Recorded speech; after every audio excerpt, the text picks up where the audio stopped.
What's going on, everybody? Red Velvet is back, and I have a very special guest in studio. Well, not in studio, remotely.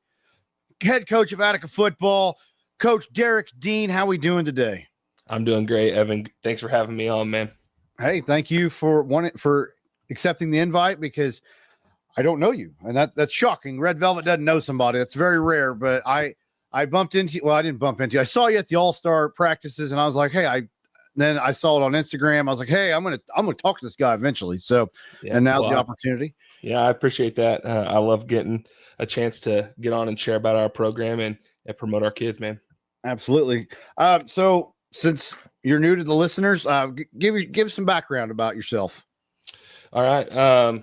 Like you said, Derek Dean. I come from Putnam County, Indiana. I grew up in a small town just outside of Greencastle, Fillmore, Indiana.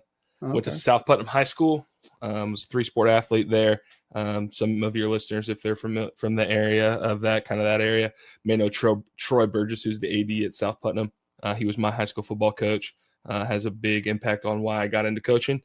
After I was done at South Putnam, I went to Wabash College, graduated from there with a political science degree, played football while I was there, and then went out and tried to go make a bunch of money, because I guess that's what I was supposed to do. And I found out really quickly that was not for me.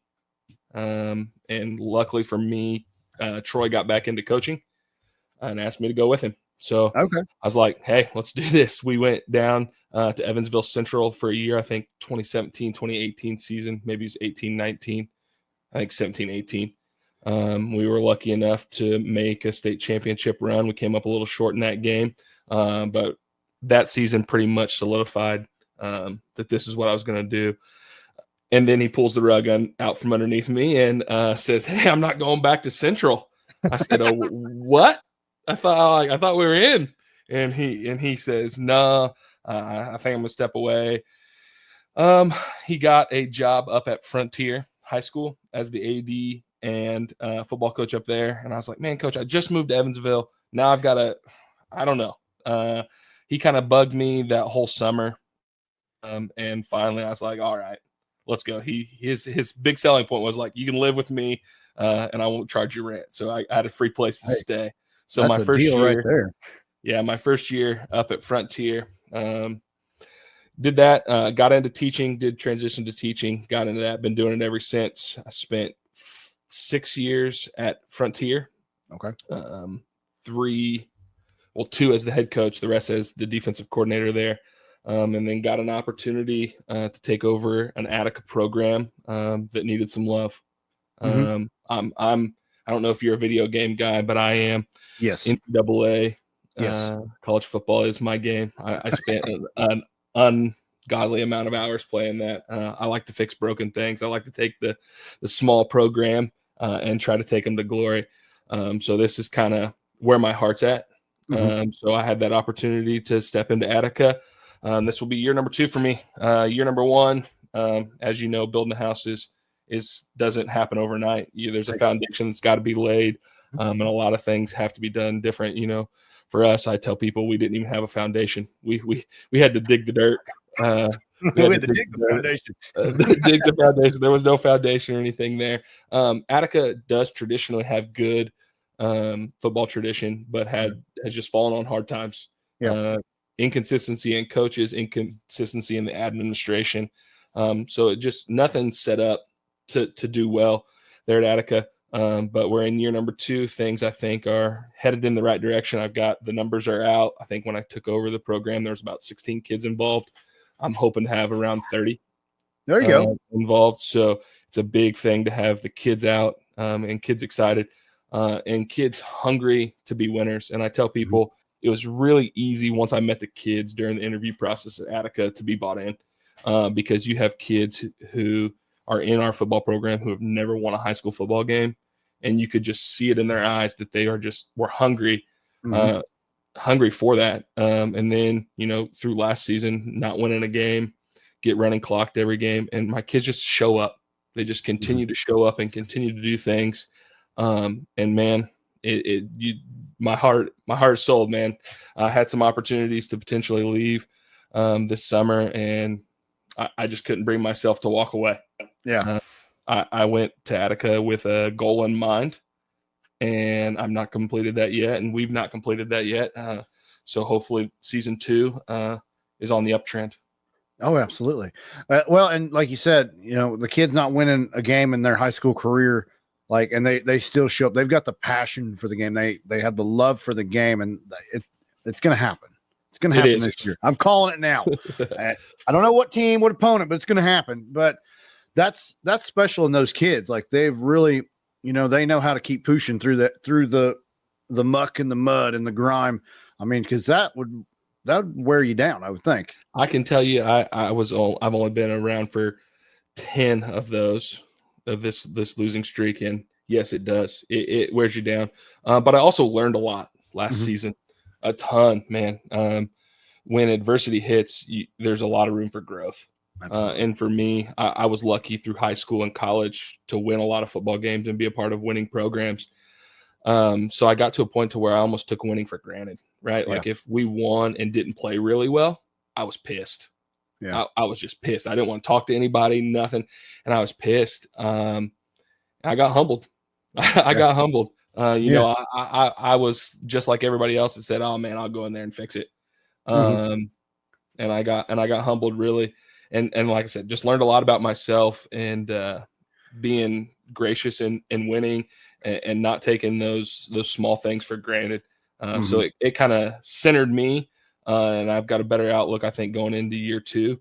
I'm not focused on the win as much as I was last year. Like, last year was all about, like, we got to get a win. And now for me, it's let's do things the right way. Let's build up our kids. Let's make our kids good people, and really focus on all the stuff that doesn't do with football, and the win will come. Yeah, I mean, because at the same time, you're teaching these kids life lessons, and as an adult, we always dream when we were kids, I can't wait to be an adult. Well, you lose more as an adult than you win. So and that's what I love about football. It teaches you life lessons. And I've always said it, football is the greatest sport, in my opinion, because you learn life lessons, you learn teamwork, you have to learn how to adjust on the fly, or else you're going to get hit in the mouth. So that's what I do love about football, is just, you've got to keep adapting and just keep evolving. So yeah. 100%. And I think that's really what drives me in the game. I was, like I said, a 3-sport athlete. And in high school, I loved baseball. Really? It was just my thing.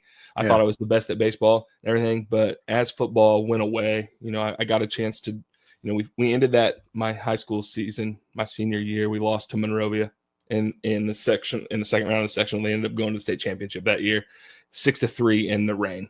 Oh, and I mean, we're the only team all season to hold them scoreless through 4 quarters. I just remember sitting in the end zone on my knees, just like thinking, man, this can't be over. Yeah. And then went on, played the rest of sports that year. And then I made the decision in the spring to go to Wabash, because I was like, man, like, football time's coming and it's not there. Yeah. So it was almost more of a scared thing to give up football than necessarily it was a love for football. But, playing college football and then getting into coaching, my love for the game has definitely, I realized, I think, as a kid, baseball's cool because everyone can see you. It's kind of a me thing. Yeah. Football's not always pretty. I played the offensive line in high school. Yeah. So you got the only acknowledgement you got was probably getting yelled at. Yeah, getting yelled at and trying to go hop in pictures with our running back as he's scoring, right? So I think just naturally, but as I've grown older, I realized that I think football's always been something that I loved. I just didn't realize it because I took it for granted. Absolutely. And I think a lot of kids do that, and that's something that I really try to preach to my kids. Is like, don't take this for granted. This game is so amazing. Well, and that's so few opportunities. Exactly. And I had a varsity coach. It was after my junior year, and he goes, "Seniors, you have 10 games guaranteed. That's it. You have 10. So make the best of them. And then after that, it's on you." And I try to, I'm pretty involved in the youth program down here in Brazil. And I try to tell that to the kids. It's like, even in the youth program, it's like, hey, you got 7 games, make the most and you're done. Like, and then there's no more youth league. And it's just, you want them to enjoy that. As a kid, I hated practice. Now, looking back 20 years later, I'm like, it wasn't that bad. I don't know what I was complaining about. No, but that's the thing. It's just enjoy, live in the moment. And that's what I was trying to tell my son. He just graduated, and I said, you got to live in that moment, man, because once it's gone, it's gone. And yeah. Is Kai your son? Yes. Okay. The big yes. Samoan. He's a generic Samoan, as I like to call him. I love it. Yeah. But so when you got done in college, was coaching even on the radar? Yeah, like I said, not really. I told my parents I was going to get a job out of state. I was like, I'm going somewhere. And they said, nah, absolutely no, you're not. Like, I was like, what? And they're like, yeah. We're not ready for you to be gone. So I said, all right, if that's the case, you guys are floating the bill for me this summer, and I'm going to live up these 6 months before these student loans start coming in. Yeah. So at that time, the defensive coordinator that I played for in high school was the head coach at South Putnam. And I did it for a year, that first year right out of high school. And I didn't catch the bug. I mean, I loved it. I loved being around the kids and everything, but I didn't really catch the bug per se. And I was just like, all right, well, this was fun. You know, it was awesome to go back to my high school and give back and everything. But it was kind of just one of those things like, hey, did it. All right, time to go be an adult and do real things. I found out that being an adult's not really all that fun. So and it was just kind of one of those things that, you know, I did some things and nothing worked out, and it was like kind of okay, and wasn't really happy. And it just, I'm a big believer that things happen for a reason, and you get put in positions for a reason, even if you don't understand it at the time, right? You know, hard times come, and you're like, man, why me? And you know, it just so happened it's kind of in one of those hard times when Coach Burgess reached out and asked if I'd like to help him, and it was just like, man, I didn't think he was ever going to coach again. You know, he had retired and kind of hung it up. But the opportunity to go spend time and kind of learn under a guy that I think the world of, I think he's awesome, man. He means the world to me. He's like a second dad. And a lot of the reason I coach, like I said, is because of him and the relationship that he and I have. I mean, he and I are still really extremely close, hang out. I know his kids, been to his kids' weddings. I mean, he really is a part of my family, and I think when I think about what made my high school experience so special, it was him. It wasn't necessarily football or anything. Like, yeah, I loved playing at South Putnam High School. I grew up watching my brother play. Like, I wanted nothing more to wear those eagle wings on my helmet. But as I really just kind of sat and reflected on what made it so great, it was him. He just, I don't know. I like I said, I don't even really have the words to explain how I feel about him. Yeah. He's amazing. And I, for me, I want every kid to have an opportunity to have a relationship with a coach like I do with mine. Absolutely. And then as a coach, that is like the greatest dividend is, you get to coach them that. But the thing is, when they come back as an adult and they're like, hey, how are you doing? Like, they come to check on you and just talk to you. And they're not like, that guy was a prick. No, that's the best feeling as a coach is when they grow up, become adults, and they still come back to see their old high school coach from time to time. Yeah. And for me, luckily, I got kind of one of those moments really, really short in. You know, I've only seen as a head coach few classes graduate. But a boy who played for me at Frontier, his name's Justin Schroeder. He starts at defensive tackle for Taylor University now. Reached out to me and he's like, hey, coach, I need to do something for my internship along the lines of like coaching and sports and stuff. You know, would you be open to having me come and help with you guys this summer? So he lives just a little bit north of Brookston. And every day, man, we had practice Monday, Wednesday, Thursday. He would meet me at my house at 4:30. We'd drive down to Attica together, spend that time talking about all of his stuff. And man, then he helped us all summer. My kids at Attica absolutely loved being around him.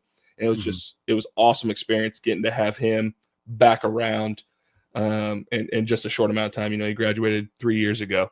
And I'm already starting to get that dividend of one of those experiences. And it's just like, man, this is this right here. And those talks, you know, coming back from practice or after a scrimmage at 9:30, 10 o'clock at night, it's just me and him. It's dark and we're just driving back and talking about football and life and, you know, like how his experience is going in college and everything. It's just like, man, like I would sit and do that every single day if I could. Absolutely. That makes it worth it. And that shows right there, you're doing a great job. Is the kids are coming back, they're talking to you, and they value your opinion, they value your teaching of them, and that's what's fantastic. Yeah, I appreciate that. Now, looking ahead, what's the 2025 season looking like for Attica? We're going to be young at the skill positions. We're going to be breaking in a new quarterback this year. We've kind of had a competition going on all summer between freshman Hayden Elliott and sophomore Carter Vredenberg. Carter Vredenberg was lucky enough to get a little bit of time last year instead of injuries for the starter, and our graduating senior Dan Gore stepping out. So that's going to be kind of up in the air. The good thing is whoever it is at quarterback is going to be playing behind a line who's pretty experienced. A lot of the guys on our line are going to be 2, 3, and even 4-year starters for us. So we're going to be in the trenches. We got some older guys and stuff, but at our skill positions and the guys that they don't make the thing go, but it's kind of hard to score points without them. Are all going to be pretty much freshman, sophomore type guys. There's a couple older upperclassmen receivers who are going to hopefully lead the way for those younger guys. Okay. But yeah, so for me, like I said, I'm really one game at a time this year, and just doing us the best we can. Right. I'm not seriously looking into anybody. I'm going to scout, do everything that I have to. But it's all going to be about us making sure, that we're executing, that we're doing the things that we're supposed to do in order to win games. And I think if we can really put the focus on us, I think there's a handful of games out there for us in the WRC and on our schedule that we're going to have a chance to be in, and we're going to have a chance to win. I sit down and was talking to some of my coaches, and we've got about 4 or 5 games on our schedule circled that we think are opportunities. But for me, I'm not just thinking about those 4 or 5. I want to go compete in every single one. And that's, like I said, putting our best foot forward every single week and then just see where the chips fall. There's a lot of people who look at Attica and think, oh, doormat, this easy one. And that's, in my opinion, the best place to be. No one gives you any credit. No one thinks about you. And you come out of the door and you hit somebody in the mouth. And if they ain't been hit in the mouth, they may not know how to get back up. And they may start reeling. And then we jump on them. And I do a podcast myself for Attica Football. It's called the Rambler Report. But I was talking with my host about that, and I said, I don't think that our football team is lacking any talent or ability to play the game of football. I think what we're lacking right now is belief in ourselves and confidence. If you've been around football or any sport, really, confidence and belief in yourself goes so far. And if you don't have it, it's really hard to succeed. You see it in, Major League Baseball, anything, those guys kind of fall in a slump and the confidence goes away and they can't hit the ball. And those are the best players in the whole entire world. Yeah. Or a catcher gets the yips, right? He loses confidence in his throwback. So confidence and stuff is such a huge thing. So for us, it's just developing a belief in ourselves and that understanding how to win football games and face adversity and not just kind of go into the woe is me, here we go again type thing. And I think that's our biggest hurdle this year is breaking through that. And I think what the people of Attica and people around the state are going to see is if we can win one, better watch out. Watch out because it's coming. Yeah. Now, and I want to touch on, having confidence, that's in life. I mean, you start a business, you got to be a confident son of a gun because you can't just start a business and be like, I hope it works. You're like, well, you have that in the back of your mind. I hope it works too. But you on the front, you're like, we got this. We're going to make millions. It's just so kids, anybody listening, if you have confidence as a teenager playing sports, carry that, keep that going into adulthood. And then you'll be successful. Everybody around you can see it and feel it, right? When you're confident, man, people seem to believe in you. People look to you, and it does. It's one of those things that I think an underrated trait, right? Yeah. It is confidence in yourself, and you see, like you said, successful people, no matter where it's at, usually have a supreme confidence in themselves. Absolutely. Now, like with Attica, who's one of Attica's big rivals? What's that? There's not just one big rival. There is the rival, and it's the people across the Wabash River in Warren County, Seeger High School. Okay. We kind of compete for the same kids. There are a handful of kids that I know that live in Attica and for some reason decide to go over and play for that place. I'm not really sure why. I know me personally, growing up and being a South Putnam guy, Greencastle was our school, right? And there's not a single drop of me that would ever be associated with that place. So you have no purple in your closet? No purple. I don't believe in purple. I think it's stupid and I hate it. And like, I'll roll over in my grave, or I have a kid that is enrolled at Greencastle High School before I ever step foot and coach at that place. I mean, my hate is real. My hate is real. And I've already kind of inherited that at Attica. That I feel the same way about Seeger, man. You know, the great guys, great people over there. When it's time to go, we want to beat their butts. And it's just kind of two places that are really close together. You know, kind of just separated by the river, and you kind of talk about, hey, on the other side of the river, things are different. You know, and I really want us as a community and as a team to embrace that, because I think that's one of the coolest parts about high school sports. You know, these kids grew up together, playing all these sports together, maybe even hanging out. And that's what makes those rivalries so much fun. Unfortunately, we've been down, and it's kind of gone away. So it's something that we kind of got to talk up. But I mean, you talk to people in Attica, and they don't like Seeger.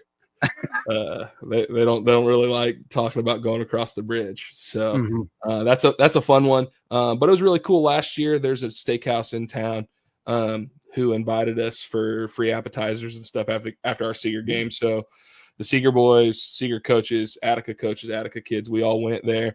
And you didn't sit at the same table, did you? No.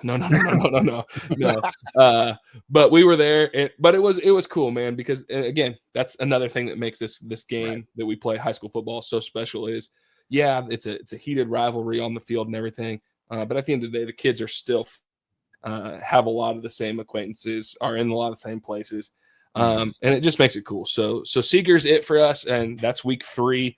We go to Seeger this year.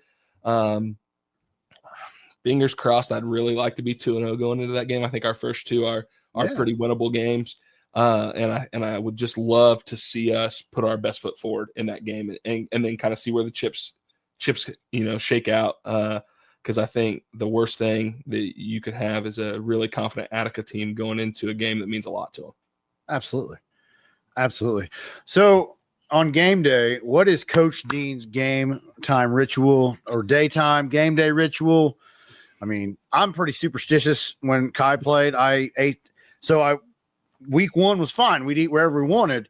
But if we were winning, went to the same restaurant, ordered the same meal, everything, same clothes too, dude. Like same undies, everything. Yeah. So I know I can't be the only superstitious person here. Yeah, I will say, I think in this case, at least in this podcast, you are.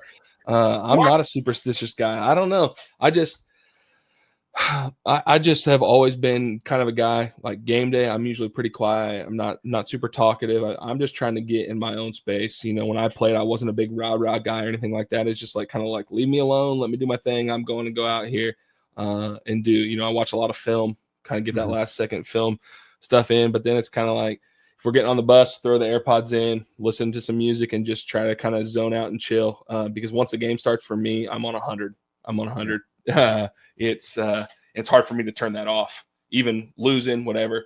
I'm on 100. So I really just try to stay as calm and kind of collected as I can throughout the day. If there's anything superstitious about me, most Friday nights I eat Taco Bell before games. Taco Bell's my favorite restaurant. I love Taco Bell.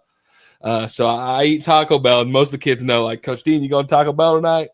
But then as a team, something that I think that we do that's pretty cool is we meet every Friday morning at a place in Attica, and we have breakfast together as a team. Oh, cool. Which is a lot of fun, man. And I've been places where the kids do that. But when I got to Attica, the very first thing the kids said is, Coach, are you coming to breakfast? So to be involved in something that they kind of one of their traditions and stuff was really, really cool.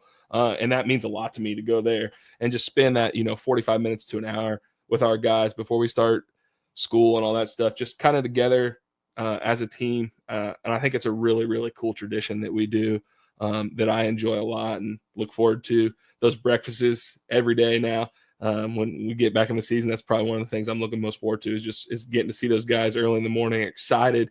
Because at that time, whatever happens that Friday night, and that time, you can kind of see the little glow. Maybe this is the day. Maybe this is the one. And eventually it is going to be the one, man. And it's going to be an awesome time. And hopefully that one turns into 2, turns into 3.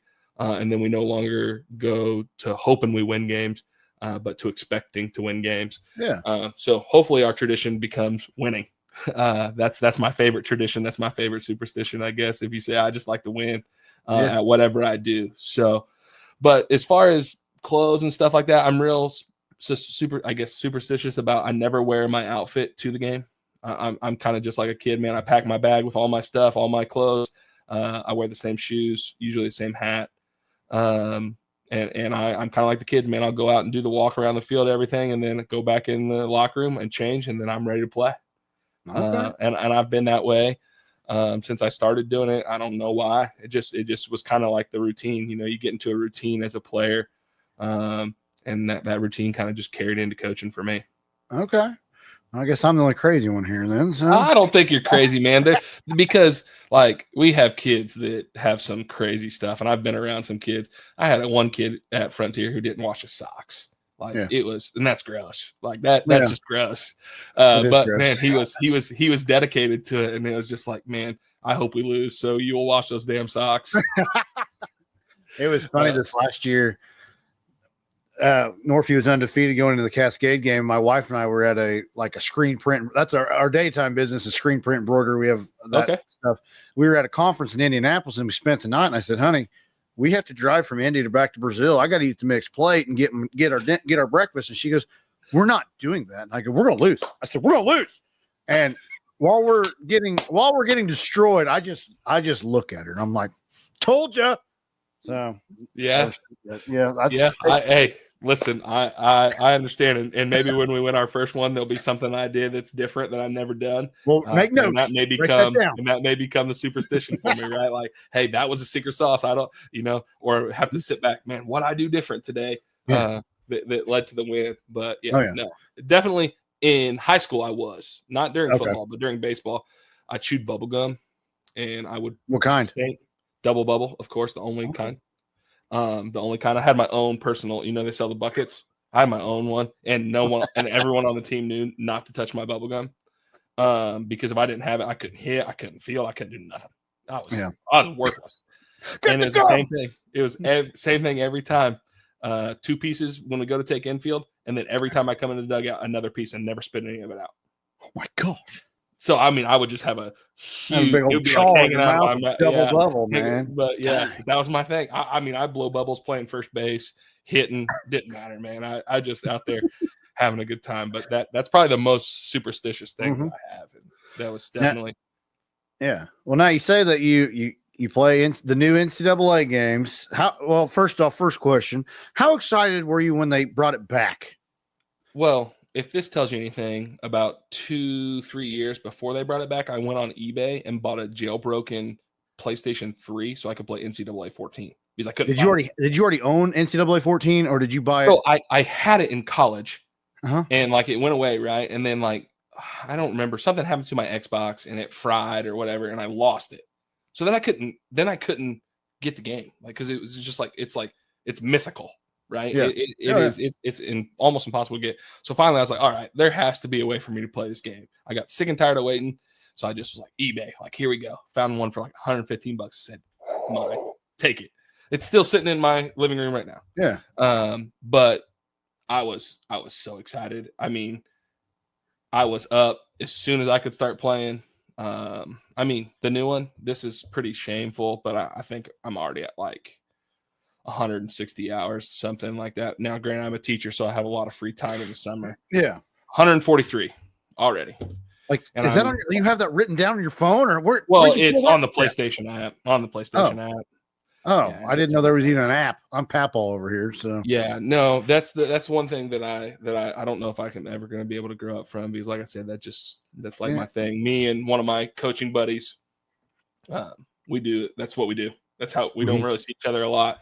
So we pop on the headset and talk and hang out, just like girls get on the phone and talk and gossip. Yeah. We get on the headset and play some college football, man. Exactly. And try to live out our dreams of winning national championships at whatever small school it is. I think right now I'm not really at a small school. I'm in Arizona right now. We're in here 2043 or 44, something like that. Since you've had 26? Yeah. It's been out for 2 weeks? It came out July 10th. Well, It's still July. Oh yeah, my. yeah. No, You are it's like I serious. said, it's definitely a problem. My fiance doesn't really enjoy it very much. They just don't understand. They don't They don't. understand. My wife's the same way. She goes, "You're playing that stupid game." Well, I'm streaming online and talking to people. Leave me alone. Yeah, Like, leave me alone. Like I that's could be like the doing one way thing that worse. like I know. It's like the one thing that like I just do with like my best friend. Like we don't get to see each other very often. He lives in Avon. So we're about an hour and 40 minutes apart, and he's super busy. I mean, being the head coach at a 6A school makes things really busy. You have to do everything. It's like I worry about my things, and he's got like real issues to deal with. I'm like, man, I'll take my 1A 150 kids. Like I don't got to deal. Like the worst thing I have to do is like maybe we want to drink or dip or vape a little bit. Like he's got like real problems. Yeah, he's got way more problems, but he's got real problems. Yeah. Well, I do have some good news for you. I played the game too. I'm still finishing up my dynasty from 25, but I have the Dinerpod Dragons. Okay. And the head coach is a youth league coach. He's coached at the youth league since 1988. So he's my head coach. But all of our podcast guests are recruits. So you will now, I mean, I got like 300 recruits. I got a list of 300 people I got to get through, but I love you will be added to the Dragons, and I will tag you once it's all. Are you a Twitch guy? You stream on Twitch? I have a Twitch account, and so like this recording process, it's StreamYard. So I multi-stream on Facebook, X, Twitch, Kick, all that. I don't even know my login for Twitch. I used it the one time to get on StreamYard, and I don't even know what it is. Kick, I don't know. I'm just like, it's on StreamYard. I'm just going to keep going. Yeah. So my Twitch is probably like 2 people, but it is what it is. But I have fun, and that's where it's funny because like I tell people, I'm like, hey, you're on my game, and they're like, really? And then they'll start tuning in, and if they do something bad, I'll just see them in public next time. But you really suck, and just go that. And it's just been like I sat down one day. I go, okay, how many guests have I had on this show? I go, well, live, like, because I'm in the wrestling world too. So I go, the wrestlers that come on cut promos, they're guests. So I was like, I've got over 300 players I got to get in this game. It's just, love it. I think I'm in year 20. I'm only like 3 or 4 years in on 25 because I take hiatuses, but I did get to 26. The podcast? Podcast started in 2023, June of 23. Okay. And then we rebranded in May of this year to just sports, food, fun. That's kind of my wheelhouse. I love it. So, yeah, well, I like sports. I like to eat, and I like to have fun. So there's that. But no, I mean, that's the whole thing. It's just having fun. And everybody's like, why do you do this? I go, so the reason I do what I do is so people come tune in, hear about new cool people that they don't usually hear about.